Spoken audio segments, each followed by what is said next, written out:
In this video, I'm going to show you the process of transferring funds from Lloyds bank account to another one. But first, please subscribe to the channel, it will really help me out. So first of all, you need to know that you can make this process whether on the mobile banking app or the internet banking. Let's see both procedures. To begin, go over Lloyds main page and log into your Lloyds bank account. First, select Pay and Transfer. Then, choose the account you want to transfer fund from, followed by the destination account. Enter the desired amount and double check all the details for accuracy.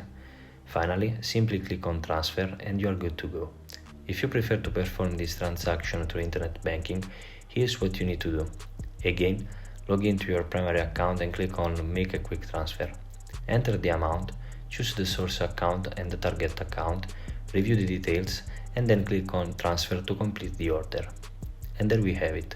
If you found this tutorial helpful, please consider leaving a like and subscribe to the channel.